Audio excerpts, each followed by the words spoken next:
Hello, Earthlings, and welcome back to the Thundering Dice channel. In today's clip, Ian and I try to speedrun our way through the late Philip J. Fry, Roswell that ends well, time keeps on slipping, the YF Fry, Bender's Big Score, All the President's Head, and meanwhile, in an attempt to explore some of the philosophies of time travel in Futurama. But before we get into that, please make sure you go down and like, comment, and subscribe down below. Check out some of our other videos, and without further ado, let's get into it. Time to get busy. I like big butts and I cannot lie. Okay, how about here's something more lighthearted in a sick way though, because there's the Futurama time travel. You know, there are a few instances of time travel in Futurama that we can cover. I think. Yeah. The least lighthearted of it, or maybe the most I have no idea which one is more fucked up than the other, or which one was more comforting. Okay, how about this one here? That time is literally circular. Only thing that changes is the placement of Earth by a couple feet in the universe. That no matter what you do, the choices are all exactly the same, and time is meaningless. So just enjoy the ride, and you're gonna ride it again, which is, I guess, sort of fatalistic, nihilistic, comforting in a way.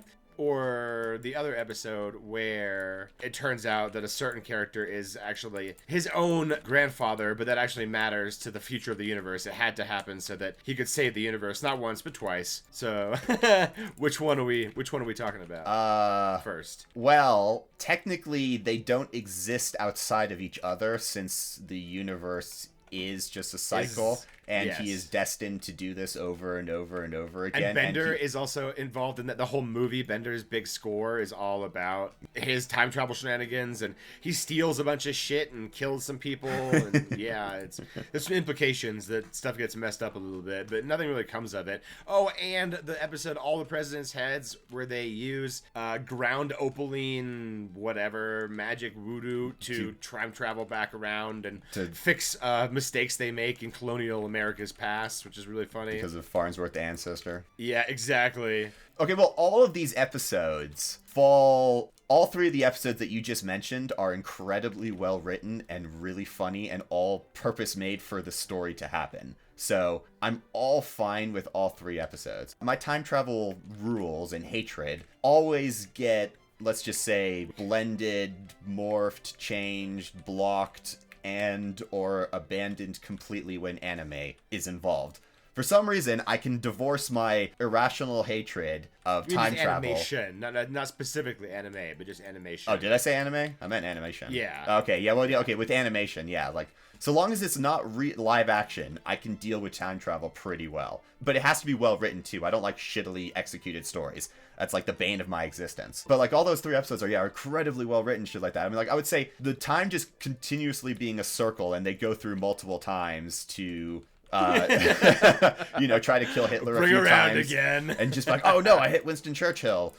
Or whoever, Farnsworth. No, Eleanor Roosevelt. Oh, yeah. The songs, too, are just extremely funny. And, like, the fact, like, giraffes enslave mankind. Buttload of other calamities befall Earth. And then I love the message that Leela leaves for Fry. And then he finds it in, just by luck, basically. In the cave. Yeah, where they had where they were supposed to have dinner. So that whole episode is just, like, great, funny, wholehearted. Bender'd be like, oh, did you see that pile of skulls? That was a really nice pile of skulls. And then you have, like, not the Morlocks, but the Dumbblocks. That whole episode is just gold on, like, all respects. Now, the one where Fry goes back in time to become his own grandfather is, I think, like, Futurama peak genius. I don't know what happened, but we've taken on a lot of clocks.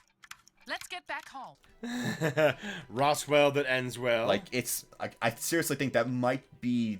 There's so many great episodes and so many, like, brilliant episodes, too. So when I say, like, this might be the best of the episodes, I'm not necessarily saying that it is, like, the best of the best, but it's probably within the top 15 best...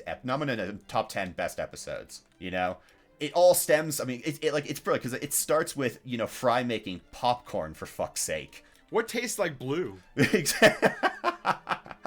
Yeah, exactly. And then that gets them sent back, to Area 51. Bender gets reassembled as an actual tiny UFO. Zoidberg is the alien that crash lands at Roswell and gets dissected. And then Fry, inadvertently, thinks he kills his own fucking grandfather by setting him up in the shack where the nuke is going to take place to see for the practical effects. So he actually kills... Yeah, and his grandfather was like, do you ever think that you're only going with girls because you're supposed to? Yeah. Don't you ever think that? Yeah. That's so great, too. So, yeah, so he inadvertently kills what should have been his grandfather. Or what he thought. Wait. It was never going to be, I suppose. Well, no. Okay, but in his mind, though, it should have been his grandfather. So then when he kills his grandfather, he realizes that the chick he thinks is his grandmother is... Or no, he thinks... No. The chick he thinks is his grandmother is not, in fact, his grandmother. Yeah. When, in fact, no, she is his grandmother, and he has now... copulated with his done grandmother. the nasty in the pasty. Which resulted when you went back in time and performed certain actions which made you your own grandfather. I did do the nasty and the pasty. Verily. Yeah, and then and then he wakes up and he's like, and then everyone is standing outside, and then the professor tells him exactly what he's done, and then he fucking screams in his awesome "Come back to bed, dearie" Fry trill, and then they have to go escape. Blue beats red again, and then they go. Wait, shit! Do they have to go find Bender's head in the desert? Yes, yeah. He goes, bite my shiny metal ass, and as he's saying, he said, 1944 can bite my shiny metal ass. Then he gets buried in the desert. They dig him up somehow. They just know where it's going to be, thousands of years later, and literally his own invasion of his own head. Like that sometimes there's good Futurama continuity, and sometimes you just got to hand wave it away. That's one of those times because he could have gotten his own head back for himself at any time. But then it would have interrupted time. The body, and you have the body double paradox. There's also Time Keeps on Slippin' episode where they are messing with chronotons, and there's a nuclear powered basketball team that plays against the Harlem Globetrotters. But that's not really technically time travel so much as they just lose time. Yeah. And then there's, the end of season 7, which is they don't time travel, they just break time. Fry and Leela, spend eternity somehow growing old in a frozen time period, but whatever. So they're not frozen in time, clearly. Yeah. Just the world is. And then they get to go back around again, and that's how we get the most current iteration of Futurama. Yeah, which is just there's always a trapdoor to get back. Yeah, it's either they die and burn to a cinder basically in a re-entry gone wrong, and then the professor is just smart enough to be able to take a hair follicle and synthesize everyone, whilst also making robots that somehow cross place with each other. And then there's the whole Terminator madness idea. The replicants. Yeah, that happens, and that's quite awesome. Let's ditch these meat jackets. Whoa, cool. Hasta la vista, wiener. We'll be back for our stuff.